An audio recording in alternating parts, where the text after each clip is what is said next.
All right, let's get started then. So, good morning. Welcome. I'm really happy to see that there's so many people interested in personal finance, and I'll try to deliver as much as I can in this 1 week that we're together. So today, I just want to ease into the subject with a introduction. So hopefully by the end of class today, we'll really be able to have a good understanding of personal finance. So today is all really kind of big picture. 1 second. So here's a little about myself. Who am I? I'm a rising senior at Green Hills School in Ann Arbor, Michigan. During the summer, entering ninth grade, I picked up this book about economics called Basic Economics by Thomas Sowell, and I immediately developed a passion for the subject. And from there, I became interested in finance, data science, computer science, and these are all really interconnected with each other. If you ever do decide to go down this path, you'll find out pretty quickly. So because I was so interested in economics and all these different fields and applications, I started Mezzo Inc. As a student-led nonprofit organization dedicated to teaching financial and economic literacy to students. So I wanted to pass along what I had learned from my own studies. That's why I'm kind of here with you all today. I'm also the co-founder, president of the economics club at my own school, where we discuss, what's going on with the economy, the financial world, and also we compete in some various competitions. And finally, I've also been a research intern in finance and econometric fields.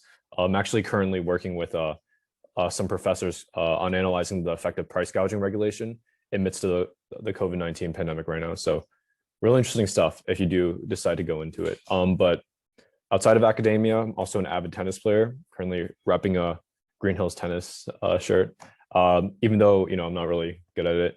I'm also very interested in politics and I do like to play the saxophone. So here's Matthew, or TA. Yeah, hi. So I'm a rising sophomore at Troy High, and I'm a current member of the Michigan Youth Empowerment Foundation's Youth Leadership Committee Board. I've been part of MYE since 2006 or 2005, 2016 or 2015, so I've been here for a long time.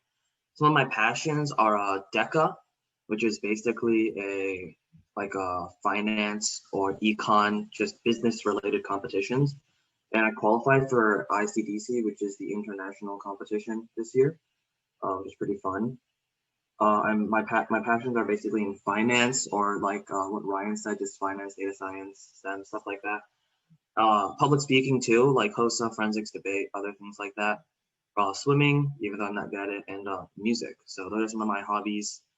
And if you look at the photos, one's a deco piano, and that's also stocks. So I do play around with stocks, some of my own money that I've made. Yeah.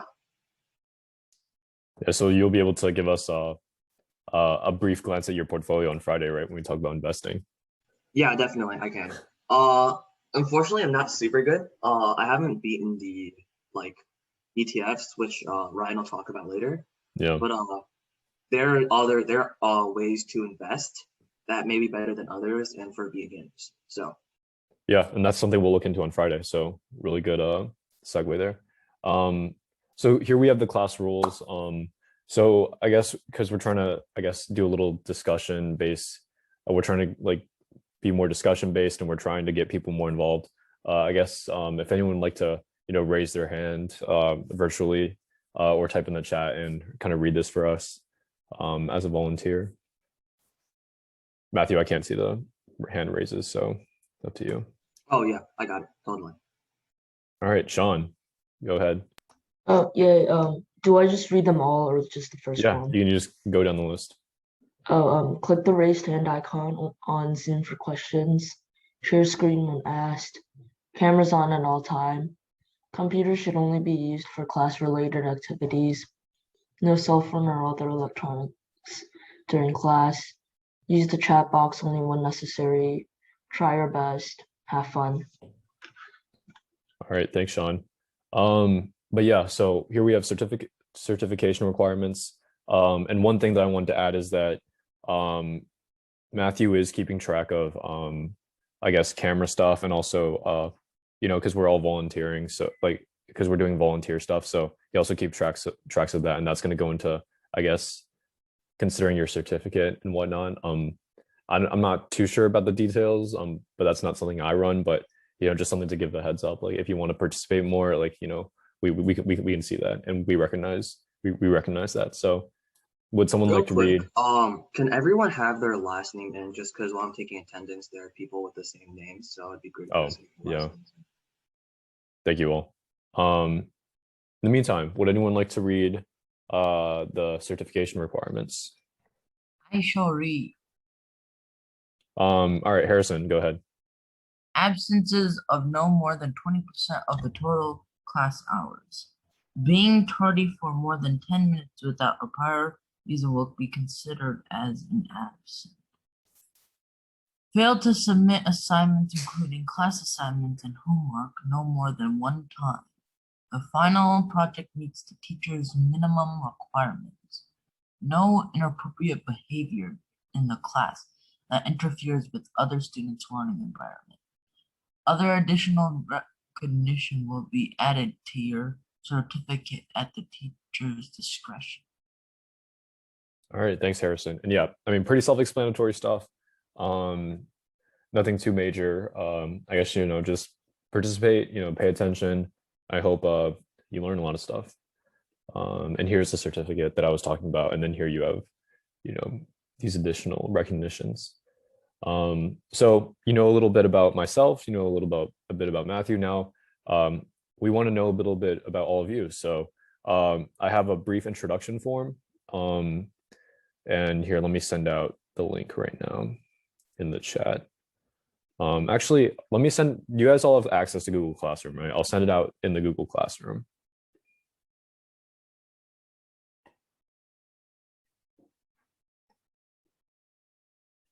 Wait, I don't have back here. I'm not there right now. So I'll just send it to the meeting. So there's that. Everybody filled it out right now. It should take like less than a minute or two, and then we'll go over it real quick and see where everybody's from and whatnot. Kyle, no worries. If you can just fill that out later, so then we can keep track. If that's fine with you, that'd be good. All right, so everybody fill out that form, and then I'll post it on Google Classroom as well. Does it mean when it says what grade are you in, does it mean your current grade right now?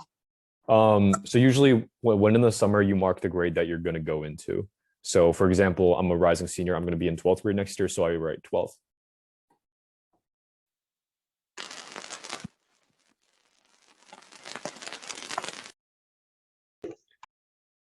Just a quick question. Is there somebody that's not in Michigan?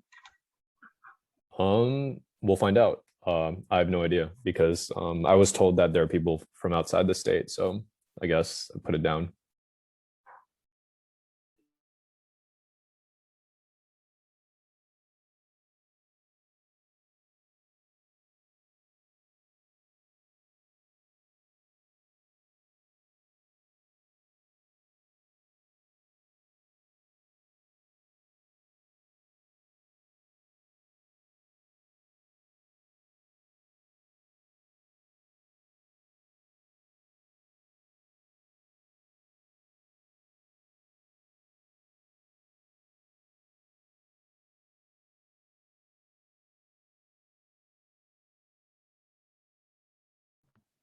The Google Forms in Classroom, right? It's in the chat. Yeah, I'm also posting it on the classroom right now. So either way, and yeah, do make sure to fill this out because I think this does. I guess this counts as in class work, so pretty easy. What do you do when you finish? I just finished. Oh, perfect. Yeah, we're just gonna, I think, wait a minute or two, and then we'll find out the results together. So just sit tight. And I'll also post it on Google Classroom for everyone if you have to access it after.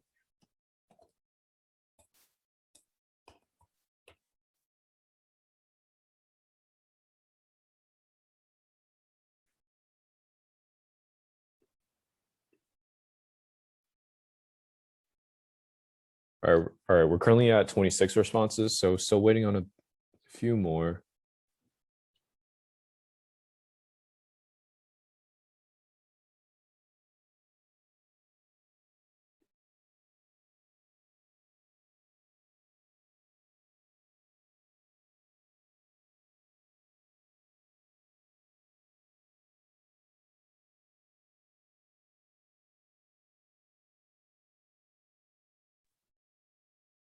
All right, here we go. Let me reshare my screen and then we'll take a look at these results.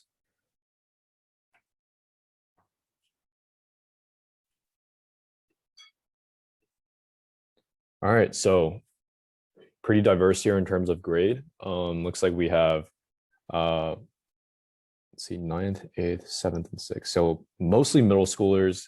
And if you, those are rising college freshmen, damn, okay. But yeah, mostly middle schoolers, and then we have some high schoolers here and a college freshman. Let's see, Sean, yeah. Why does everybody say rising whatever grade they're in? Because it's currently summer, right? So we have we're rising into the next class, if that makes sense. Yeah. What state are y'all from? So yeah, mainly Michigan, and then we have some coming in from one from New Jersey, one from North Carolina, 3 from Ohio, and 1 from California. So there you have that. And then how would you rate your background in personal finance? So mainly on the lower end here, and that's good because I hope this class will help you out the most. And yeah, so I don't think I would rate myself a 5 either. I think I'd put myself in like 3 or 4, but you know, yeah, this is good stuff. All right, thank you for doing that. And let's keep going. Can you guys see the presentation? Here, Matthew, can you see, am I presenting the Google Slides? Yeah, we can see it. All right, lovely. All right, so here's our agenda for today. I'll start with the overview introduction of personal finance, and then we'll look at what I consider to be the 6 pillars of financial literacy and how we as students can apply that knowledge. And then after that, we'll look into after class work for this course. So today's agenda is a really good example of how we'll be using our class time for the rest of the week. One major exception is that today we're going to be going over after class work, whereas on the rest of the days we'll be playing some simulation games together that kind of helps us with our personal finance skills. So that's something to look forward to. And then on Friday we have a really special game that I like to play with my friends that like simulates investment. So just look forward to that. All right, so personal finance. I have a few discussion questions that kind of gets us going. I'd like to see as much participation here and see what you guys all think. I guess your definition of personal finance, if that makes sense. So any takers? Sean?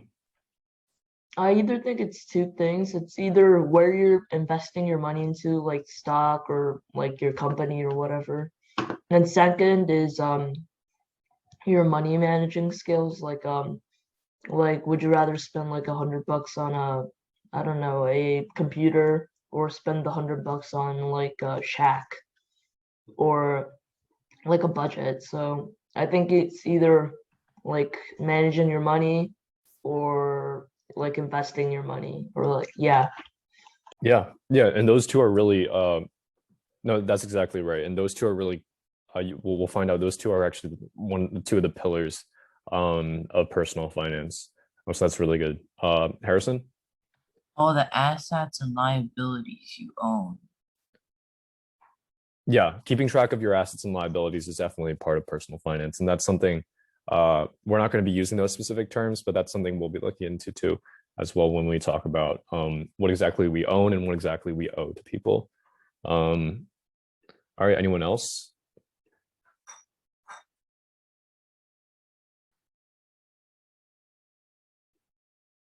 Okay, well, I have a second discussion question, if anyone likes to answer that. So why do you all think that personal finance is an important skill to learn? All right, Sarah? I just think it's an important skill to learn, just so, I mean, we're all gonna like eventually have to manage our own money, and we have to make sure we can be in like a healthy financial situation. Exactly. Yeah, depth and probably. Yeah, that's exactly right. See anyone else? I exactly agree with Sarah. That's what I was gonna say. All right, yeah. No, I Yeah, think that like pretty much. if you like get a job and you get money, then like you don't want to like spend it on something you want, like spend all of it. You might have to like set some aside for like tax, set some aside for necessary stuff. Yeah, If you saving is going don't, to be you a might huge be in part. like what Sarah Don't set said. aside money for taxes. They take it when you get the money. Oh yeah, I think I heard about that. I heard they like tax lottery winnings. But anyways, like you might want to like how do I say this? You might want to like manage your money, or else you might go into debt and all that nasty stuff. Yeah, and that's something we'll look into as well. So I think Sarah did a pretty good job summing it up for us and why personal finance is an important skill to learn. Moving on. Okay, so if we want to learn what personal finance is, we really should first understand, what finance is generally. So Investopedia offers this really good definition. So that finance, which says like, finance is a term for matters regarding, what does it say, the management, creation, and study of money and investing. So simply put, finance is the study of money management. There are three main branches of finance. Public finance, firstly, is the study of how government manages their money, so which can include, spending, how they tax, other money-related activities. Corporate finance is really about how corporations manage their financial activities and investment decisions. And both public and corporate finance can get quite complicated, but we're here to learn about personal finance, and that deals with money management on the individual level. And of course, yeah, personal finance is really just about how do you put your money to good use? How do you make the most out of your wealth, and how do you grow your wealth, right? So financial literacy, another really important term that I think you all should know. It's essentially the ability to understand and effectively use personal finance skills. So these skills include, managing your money, meeting your personal finance goals, enacting good decision-making to fulfill your individual goals.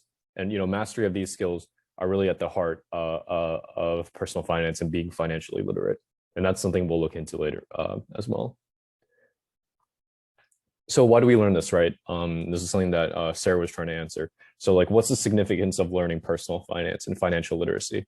Well, I think there's a lot of many important real world applications of financial literacy that we all have to face as we come of age. Things like, saving and budgeting, banking, investment, credit, retirement planning, loans and mortgages, taxation, estate planning, and much more.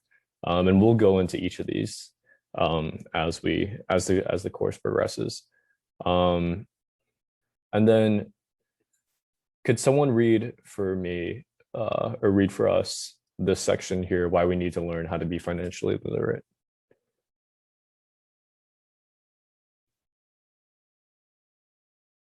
And use the raise hand function, if you could. Esther? We need to learn how to be financially literate because it equips us with the knowledge and skills to manage money effectively. It will impact almost every aspect of our lives, and it will greatly support our journey of accomplishing our life goals by minimizing financial burdens. Exactly right. Yeah. And here's a quote from Nan Morrison that I think really connects with our mission in this course and at Mezzo Inc. Basically, she says, it's a social justice issue. Better education equips kids with the tools to make better decisions, to understand their first paycheck, and to take better care of themselves and their families. So that's exactly right. According to an S&P study, about 43% of adults in the US are actually not financially literate. 53% of adults are financially anxious, especially younger Americans, as they transition from higher education to the workforce. 3 in 5 adults don't keep a budget. 54% of millennials are concerned with student loans, and with student loan debt reaching a record of 1.56 trillion last year. And that's something we'll talk about as well as we talk about loans. And then, fewer than 1 in 5 adults are confident in their savings. So let's see. Schools are not dedicating enough time to teaching financial literacy. So in 2020, 21 states required high school students to take a course that integrates personal finance content. Michigan is not one of them, if you're wondering. Only 6 states require a standalone course, not including Michigan. What is a standalone course? Just wondering. A standalone course is just, a standalone course in finance. The 21 states basically say that 21 states here basically say that, you can take a course, you have to integrate personal finance into one of your courses. So that can include economics. Only 6 states say you have to explicitly take a financial course. So yeah, if that makes sense. All right, so another thing is, financial literacy rates across the nation are declining.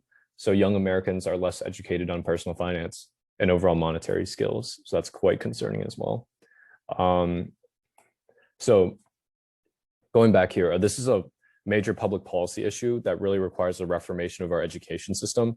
But the work that non-government organizations like mine at Mezzo and Michigan Youth Empowerment do are steps in the right direction. And you all taking precious time out of your day to learn this is also a valuable part of this work as well. So onto the 6 pillars of financial literacy. So here are the 6 pillars. So earning, understanding your income or the money that you receive through working, spending, which involves budgeting and consumption, saving, which is setting financial goals, borrowing by effectively managing loans and credit, protecting your property, your wealth through insurance and recognizing fraud, and finally investing and growing wealth over time. So these are the 6 pillars of financial literacy. A lot of different financial literacy sources discuss the first 5 as the quote unquote 5 core competencies of the subject. But I also believe that the last one is extremely important as well and deserves a spot of its own. So 5 of these are kind of recognized as the 5 core competencies, and then I added investment at the end because I think it's just as important. And then we'll go into each of these pillars and kind of lay out the important concepts that I believe are most useful and relevant to you all. And then in the next few days, we'll go deeper into each of these courses. So for example, tomorrow we're going to go into the banking system, and that's when we're really going to delve into saving, which is pillar 6. But let's start with pillar 1 first. So the first pillar, and I guess the first stepping stone of financial literacy, is earning. So my question to you all is, what are the ways of earning money, right? So how does one make money? So anyone like to volunteer? And make sure to virtually raise your hand. Yeah, Sean. You can either invest to make more money, or as a start off, you can get a job to earn money. Yeah, pretty much it. Anyone else? Like, are there, like, if we want to be more specific, like what kind of jobs are there? What type of ways do you receive money through jobs? Sean? You can work for a government and earn tax money, like a teacher, or I don't know, like a state official, or you can like work for a company, like you can, I don't know, you can be a designer for a car company, or you can like be a manufacturer for a ship company, or you can like start off your own company and like work there. Yeah. So let's go in this order. How about Stanley, Iris, and then Dante? Sorry if I'm butchering these names. Let me know if I am. But yeah, let's go in that order. So Stanley. You're good. It's like another way you could earn it is you could like have a solid paycheck or like earn a commission on like what you sell. Yeah.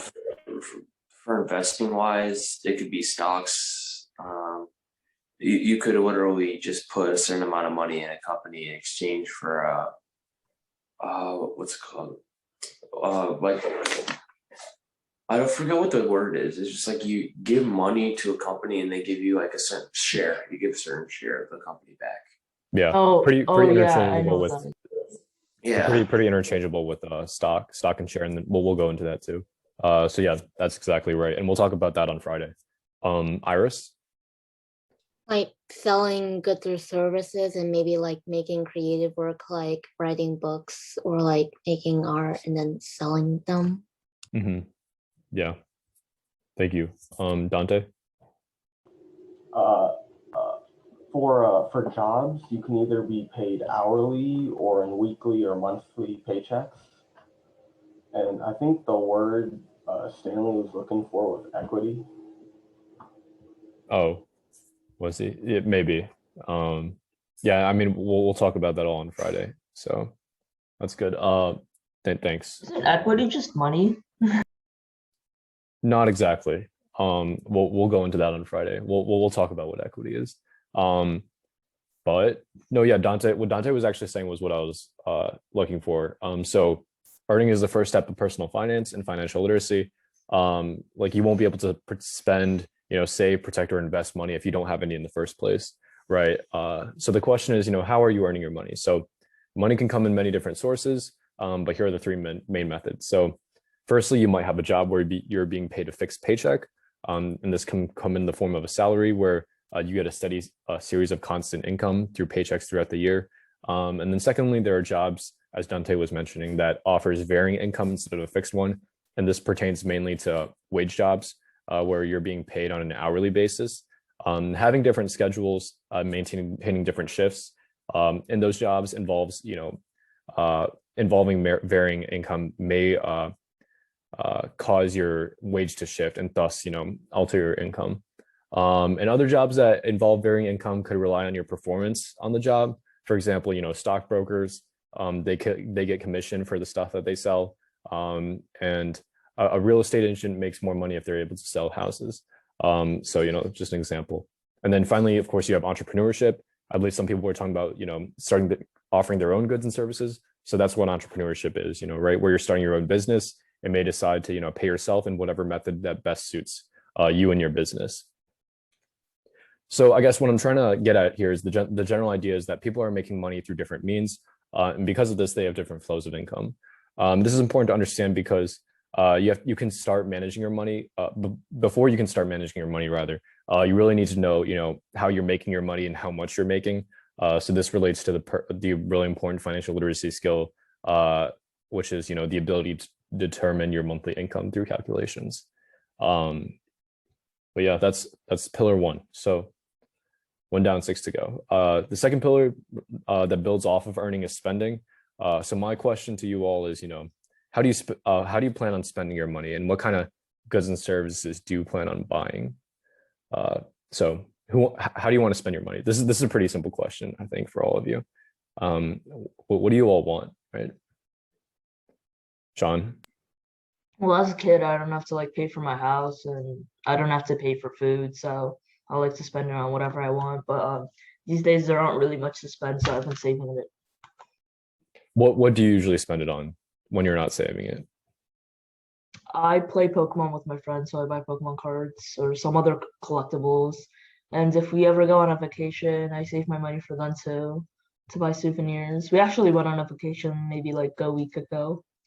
Oh, But yeah, except that I spend it on, I haven't really spending and all that lately because of COVID, or yeah, I can't really go to stores. yeah, that's fair. Harrison, what do you spend your money on, or how do you plan on spending your money? So, how I spend my money is whenever I go to work, because my dad has business, right? I go to work there sometimes about whenever I go about 5 to 6 hours a day, and I use that money and invest back into my ETFs that I bought off of Vanguard. Wow, okay. Dante? I recently just bought something that I was saving up for, and it was a bowling ball. A bowling ball? What was the reason for buying a bowling ball? Why? Because at the time I was going bowling five times a week, so I wanted to get another bowling ball. No, yeah, I think it was worth it. Yeah, I mean, if you bought it, right, it's got to be worth it to you. So, once you've earned your money, you really need to be careful with how you're spending it, right? So there's an important distinction that must be made between needs and wants.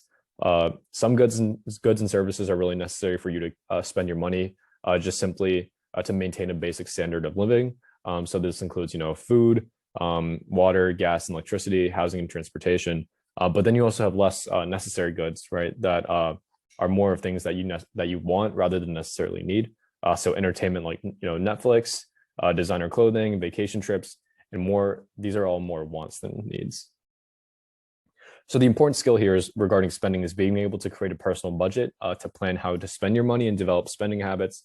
As I mentioned earlier, a budget is a plan about dividing up how you're going to spend your money. Having a balanced budget is crucial to ensure that you don't spend too much money on wants And we'll go much deeper into this topic tomorrow when we talk about the banking system. Here, Dante, is that a hand or is that just from? Did you have a question? Oh, all good. All right, on to the third one. So the third pillar of financial literacy is about saving, right? So before I get into the main concept behind saving, I kind of want to ask, why should you save money instead of spending it? What's the big idea behind saving? All right, Sean, you were talking about saving. Yeah, so why do you save money? I don't know about you guys, but except for like birthday monies when I get a lot, I usually get $1 per week. But like that isn't really a lot. Like the best you can do with it is like go to Home Depot and buy a candy bar or something. So if I save it, maybe for like, yeah, that's what Eric said. If I like save it for maybe like 2 months, maybe I could get, I don't know, maybe I could get like a cheap game for my PS4. But if I save it for like half a year, then I could get like a new really good game for my PS4. Or you could But try to save a lot and try to get the PS5. yeah, I got mine, so yeah, a lot long ago. But like the main point is, if you like save it, you can get something that you really want, and you could Yeah, have some money left over for just in case. yeah. Does anyone else have any ideas about why we should save money rather than spend it? I think that's a really important part of it, which is saving to get something. But there are a few other reasons. Does anyone think they know? I think I know. Oh, sorry, who is that? Me. Oh, Harrison. Yeah, go ahead. Because if you spend it all right now, like say for example, you bought a bowling ball, like for Dante, that's like around, I guess, let's say it's $50. It's a $50 very good bowling ball. Dante, what's the price range for your average bowling ball?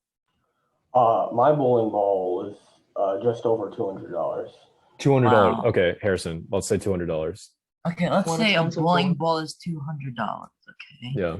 And then Dante a day later sees that there's a very good computer monitor that's also $200. He already spent all that money, so he can't buy that really good computer monitor now. Yeah. No, I think that's a really good point. This kind of reminds me of the essence of hold on, let me check. Oh yeah, sorry, guys, I can't see the chat, so I'm not going to be able to see that right now as I'm presenting. So, but yeah, that kind of strikes at the heart of what economics is. Economics is about the allocation of scarce resources, right? And on an individual level, you're also kind of playing economics with your mind, right? You only have so much money, you only have so much wealth. So how do I allocate my wealth to maximize my happiness or maximize, your wealth if you're into, investing? All really good responses. So here I have, it's intuitively, we really need to prioritize saving money because it's hard to spend less and save more without specific financial goals to work toward. Some important financial goals that call for saving include creating an emergency fund. And this is something that we'll actually see on the game on Friday. The simulation game for investing is that you really need to have some money, like a quick money around as an emergency fund. For example, if you had an unexpected medical expense or really need to quickly pay for home repairs, or an emergency fund is really necessary to ensure that you stay on top of important time-sensitive payments.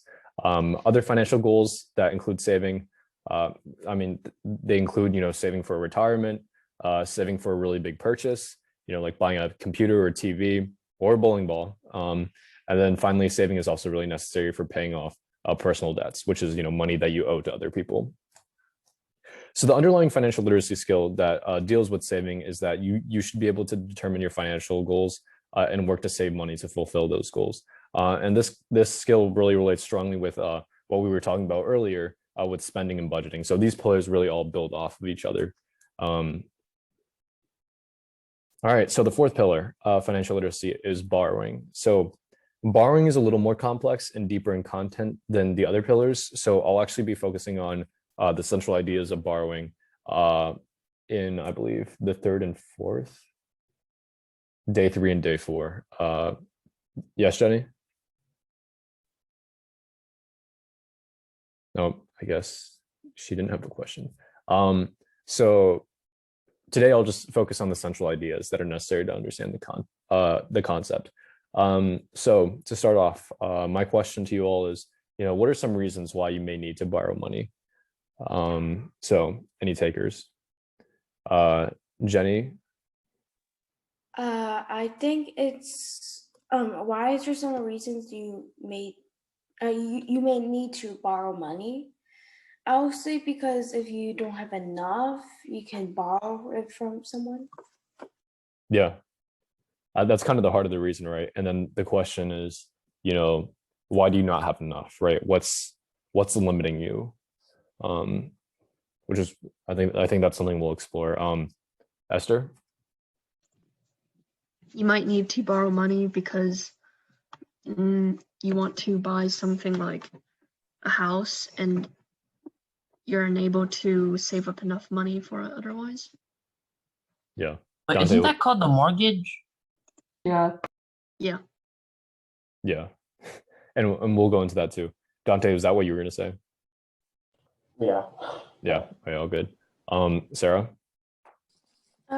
You might need to borrow money to, like, if you're an entrepreneur, you might want to borrow money to, like, for it to invest in something. Yeah, absolutely. And we'll go into all these different types. So, Sean, did you have something? Yeah, mostly you borrow money if you want to do a big purchase that you can't afford, or if you need to if you need some money to like get you out of a hole. Like if your company's failing, then you might need some money to like get it back up. Yeah. And who was the one that just Me. Yeah, go ahead. Also, probably the biggest reason you'd probably borrow for me, on the top of my head, is probably for college, because kids are probably unprepared to make such a large payment of like $150 to $150,000.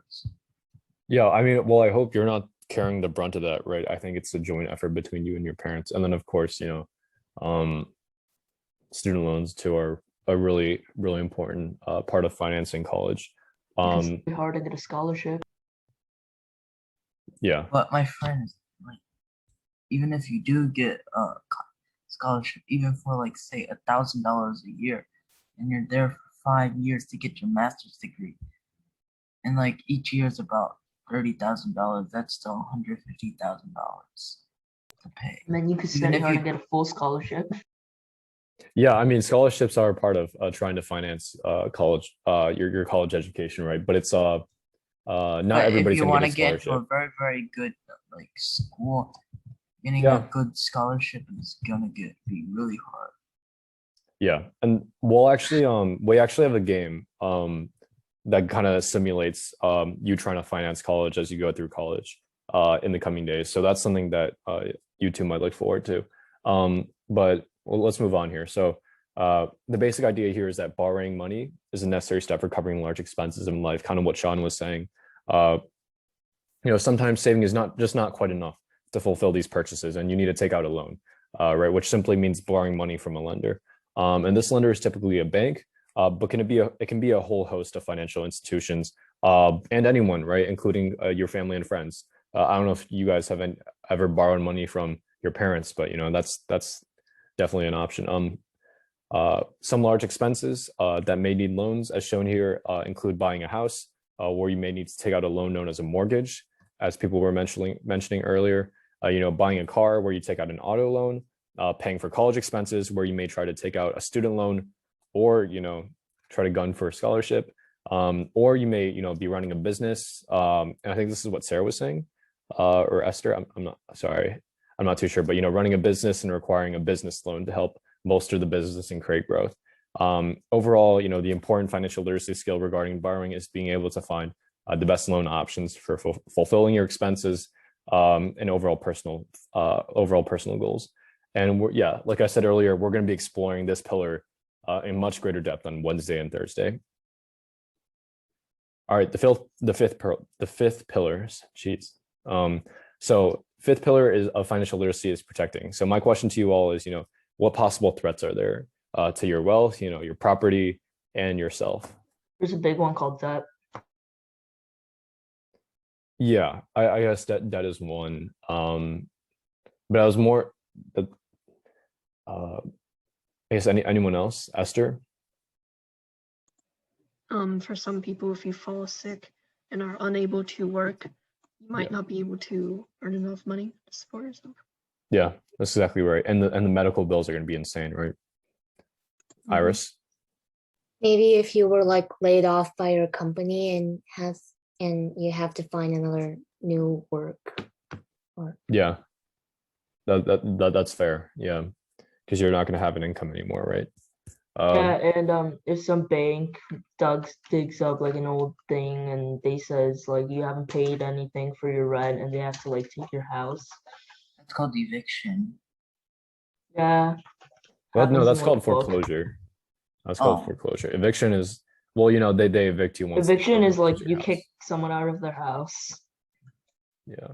Eviction's a more general term, but not something that I was looking to get into, but foreclosure is something that we'll actually look into when we talk about loans and mortgages on Wednesday and Thursday. Anyone else think of any potential threats there are to your money, your wealth, your property, yourself? It's robbed. Yeah, that's really fair. You might get robbed. There is that risk, depending on where you are. So I guess if we have Dante. I don't know, things you don't really have control over if you're in California, like earthquakes or natural disasters. Right, exactly. People might go for you and try to assassinate you. Well, they might try to kill you for your money. Maybe. Harrison, is anyone out to assassinate you? Should we be concerned? I don't think so. At least I hope Technically, not. the question was what potential threats are there to your wealth, not to like your face. It said yourself. What did your face have to do that? But it's true though. If you get like, it's for some specific. I mean, I guess that makes sense. There's like a million. If people get like enough power hungry ideas, they see like you're number one and they're number two, they're gonna be after you. That makes sense, but like Nikola, I mean, yeah, Elon Musk and Jeff Bezos are still alive. Okay, that's quite the scenario that you've come up with, Harrison. But yes, there are potential threats to your health there if someone tries to kill you. But moving swiftly along. So the general idea of financial protection is that look, you've worked hard to earn and manage your money, so now you have to protect it, right? You have to protect it, your money, yourself from dangers, financial or otherwise. So protecting yourself from fraud may include just very basic stuff, like regularly viewing your bank accounts and credit card statements for mistakes or suspicious activity, keeping documents and passwords secure to prevent scams and identity theft. And you may also want to buy insurance, right, to protect yourself from a whole wide range of different risks and dangers. Simply put, insurance is a policy in which you make payments to an insurance company for protection over whatever category of insurance that you purchased, right? So if you experience losses in that category, then the insurance company is obligated to reimburse you with money to pay for that value lost. One example is that, if, I guess if someone tried to assassinate Harrison, right, but he survived the assassination attempt, health insurance provides coverage over his medical expenses. Homeowners insurance provides damages to your home and property. Auto insurance provides coverage over car expenses. There's a vast array of insurance types that will help protect yourself, your loved ones, and your hard-earned assets. And basically, all in all, the important skill in terms of protecting is being able to recognize potential dangers and acting appropriately to reduce the effects of those dangers. Yes, Sean? This is kind of a weird question, but let's say if you needed money and your car's like busted anyway, like if you break your car, then does like the auto insurance have to like pay for you? Or do they like go like, no, you broke your car, sucks to be you? They have to pay because you paid them a monthly fee. Depends on the type of damages that are actually. Isn't that called insurance fraud? Wait, hold on. Back to Sean's scenario. Actually, I'll address all of this, and your point as well, Stanley. So, can't you like another way to protect your wealth is like also get a prenup when you get married? So wait, hold on. Well, let me go back to the auto let me go back to the car example first. So Sean, let's say you're out there driving. I don't know what the scenario was, and you accidentally got into a car accident with someone else, right? Auto insurance usually protects that. You have to review your terms with them. But if you're out there to specifically collect like insurance money, and the insurance company is able to prove that in court, then yeah, that's insurance fraud, as Stanley was saying. So it should be an accident. You shouldn't be out there actively trying to get into some incur some damages for you to get paid by the insurance company. That is insurance fraud. But yeah. And another thing that I didn't add here in terms of protecting is that you also want to protect yourself against potential bad loans. There are a lot of financial institutions out there that offer loans that might really suck you in and cause you to incur a lot of debt and make you keep paying over and over again.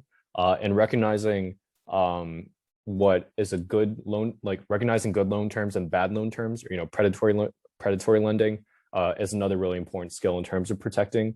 And that's actually something we're going to be exploring in a later game today, not today, in this coming week, when we talk about loans. So there's that, pillar 5. All right, so finally, the 6th pillar of investing is, the 6th pillar of financial literacy is investing. So my question for this pillar is, what is investing? I guess it's a 2-parter. What is investing? Why should we do it? So these two. Do I have any volunteers? Raise your hands. I know. Wait, hold on. Let me call on people. Freyer, please let me know if I'm butchering your name. That's how you pronounce it. Freyer? Okay, perfect. You need to keep investing, and if you didn't invest, then like inflation would just make you'll lose the money, you'll lose the value of your money. So you need to invest to gain more, to outraise inflation. That's exactly right. And we'll talk about that on Friday when we talk about investing in inflation and trying to beat inflation. Esther, I saw your hand. Was that what you were going to say? Yeah. Yeah. It's pretty, I mean, I guess that's the main idea. Sean? I was also going to say what Freer said, but you can also grow your wealth even though there's a bit of risk. Like say stock, if you're really good at it, you could like be rich off of it. Like you could invest money into something, and like then like you could get like money back in a simple version. Yeah, and it doesn't just have to be stocks, right? I know Matthew was saying he was investing in ETFs. Was that right? Index funds and stuff like that. Mutual funds, but mutual funds is later because like you have to pay a monthly fee. Yeah, we'll talk about all those investment vehicles on Friday. It's there's a lot there to discuss, and I actually taught this entire course on investing last summer. If that's something you're interested in looking over, that's something that I can. If you're interested in that kind of stuff, I can send you the course material from last year. But, can I add on to investing? Oh, or not? Yeah, go ahead, Harrison. Okay, so what I think why you should invest is instead of letting it just sit there, let it lose like value and all that stuff, you can put it into something that will actually give you, and it will become one of your assets instead of liabilities. Because like what, I don't know, Ferrer, I think, I don't know. Yeah. No, that's what Ferrer and Esther, that's what Ferrer was saying, and that's what Esther wanted to say, right? And it's then trying to beat like inflation. why would you like just let it sit there and lose money instead of just investing and just sit there but gain money? Yeah. And that's the general idea, and we'll definitely go much deeper into investing as well. And just by the way, if any of you have questions regarding what's being discussed and what people are saying, just feel free to send a chat to Matthew, because I cannot see the chat right now. So Matthew, I'm giving you that job. So back to the presentation. So investing is a really essential way to grow your wealth by placing money into assets with increasing value over the long term. So what this essentially means is that you're buying assets with your money, predicting that these assets will be worth more over time. So as the value of these assets grow, so does your wealth, right? A common phrase kind of describes this with investing is, using money to make money. So like a really basic example, let's say Sean buys this Pokemon card and he believes that the Pokemon card is going to be really rare in like 10 years and that it's going to be really valuable, and it sells for like $5 now, but it's going to be like $10,000 later. That's an insane rate of return, but let's just say that. So Sean buys that with the explicit goal of, trying to grow as well. So perhaps he's going to own something really valuable later on that he might want to sell. So I listed some, possible investment vehicles here. I'm sure that a lot of you have heard of stocks, but there's also a vast array of assets beyond stocks that you may or may not decide to invest in. And we'll go into all of these later on. And you'll also be able to learn some of these assets and the type of risks they have in our investment simulation game on Friday. So basically, the objective of investing is to generate as much money, as much wealth and value as possible. Oh, wait, going back here. So the important skill that is necessary with investing is understanding how to place your money in the best assets that suit your income, your age, your risk tolerance. And you'll learn this on Friday. I keep saying that, but some assets are more risky than others, meaning that you might lose more money from them, and there's a greater chance of you losing money. But also, these are the same risky assets that also may make you the most money. So high risk, high reward, right? So with that, we've covered all 6 pillars of financial literacy. Congrats, you've made it through. The question now is, how do we apply what we've just learned as students? So where do we go from here? Well, I strongly recommend these 3 options, I guess, for this week and also beyond after you take this course. And remember, this is just like, a very introductory. But, firstly, continue preparing your readiness for the future by building upon your financial literacy. The more that you understand the financial decisions that you have to make, the more prepared you are for them. So this week, I mainly aim to lay the foundations of what to look for in terms of improving your financial literacy skills. So I strongly encourage you all to spend more time on studying what we discussed in greater depth beyond the classroom, so that you'll be able to make those decisions and make the right decisions when they come up. Secondly, I recommend improving your personal finances immediately if you can, because there's such a large age range within this group. Everybody will have different available financial choices to make. So whether it's keeping track of an allowance, however much that might be, budgeting the money that you do have, or finding new sources of income, right? Go out and try to find ways to make money. There's always something that you can do right now to try to be more financially smart. That really depends on the age, right? So, it's very, very situational. The final thing that I do really strongly recommend is learning more about economics and finance. Especially with economics, I think these 2 fields of study and business altogether act as major forces in the economy and financial markets. So, which will in turn control your personal finance situation and wealth. So learning about these 2 fields, economics and finance, will give you a much better understanding of how to make sound financial decisions in different economic and financial conditions. And I will also, if you all want, I will be sending out some resources for learning economics, because that's how I got into all of this. But really interesting subject. I think it's quite a shame that most of you are in middle school right now. I think economics right now is really just tossed aside as a little addition to a social studies class, and I think that it does the subject quite injustice. So, all right. So now we have looking to after class work. So, Matthew, if you'd like to share what we have going on there for after class stuff. Matthew. Yeah. So after classwork is basically just homework. We don't want to call it homework because it sounds bad and you're already at home. But basically what will happen is we'll post a link to a Google, like what we did in the beginning of class, like a Google Forms, and that will have basically it will ask you the questions about what we learned in class today. And for this week, for today, it's pretty short. But as we get farther in, they'll get longer. And then just a quick thing on the questions, you'll see it says short paragraph answer. What we mean by that is really just give us like 4 sentences about, describe really what you learned. Don't give us like 1 or 2 sentences. Give us actually what you learned from this class and what you while answering the questions. But yeah, that's pretty much it. And we will send the recording of the class in case you want to look over anything onto the Google Classroom or onto YouTube through the Meso's YouTube channel, so you can have access to that. Yeah, and today's homework, or sorry, after class work is quite open-ended.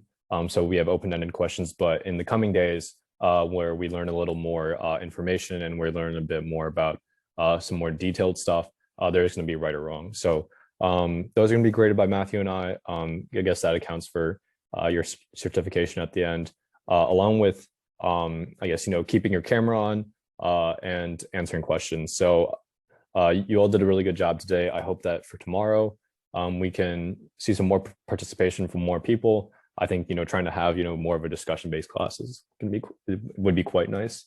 Kind of like what we had today, but with more people. So quality work there. And that's basically it for today. So I want to thank you all for coming in. If today was a little easier than you thought it was going to be, I promise you tomorrow and the coming days are going to be a little more. We're going to go a little more in depth about a lot of more interesting subjects. So that's something to I guess think about. So if there's any questions, please let me know now, or you can contact me. I'll drop my email in the Google Classroom, but yeah, Jenny? Where's the Google Forms that you said about that after school work thing? Oh, we're gonna send that out after class. So just check that. I mean, just stay on the Google Classroom to see it when we post it. I do have a quick question for you all, actually. When I post stuff on Google Classroom, does that send an email to you all? Yeah, it sends to whoever's in the class. Yeah. Judge. Okay, then I'll try to minimize the amount of posts, and I'll try to condense it all into one post. So then you guys don't get bombarded with too many emails. So that's something I'll do. Any more questions? All right. Oh, sorry, Stanley. Oh, this isn't a question. I just have to let you know. So I'm signed up for a, like obviously this is a summer class, but for my actual school, I'm taking like a summer credit advanced class or credit ahead class. Yeah. And it starts on Wednesday. It's online, and I'm probably not going to be able to make this class starting Wednesday.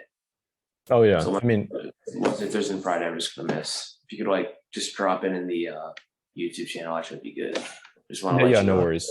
Yeah, no, yeah. I'll keep posting the YouTube links on Google Classroom, so you'll be able to get those. So yeah. Thanks for letting me know. Sarah? Same thing with Stanley. I might be gone Thursday and Friday, but I'll try to make it. If I don't, no I'll worries. do YouTube videos. Yeah, and if any of you all have absences, just let you can reach out to me or Matthew, and we'll drop our emails today as well in the Google Classroom. So let us know through that. To chime in, I'm Young. I'm one of the directors of the course. So if you are going to absent from the class, we had just let me know. Your parents have my number. Okay. Oh. I contacted with all the parents in this class, so they have my number. My name is Young. They know. Just let me know. Thank you. Okay, yeah, that works as well. So many different ways to reach out to us. So makes it easy for you all. All right, if there's nothing else, then here's our website, mesolink.org. You can check out what else we do, what else I teach. There's our Instagram, if you'd like to drop a follow, and then feel free to reach out to me. My phone number, my email, I'll include all of that today in a post on Google Classroom. So that's it. So thanks for coming in, and see you all tomorrow, hopefully. Bye. Bye. Thank you. Bye. Thank you.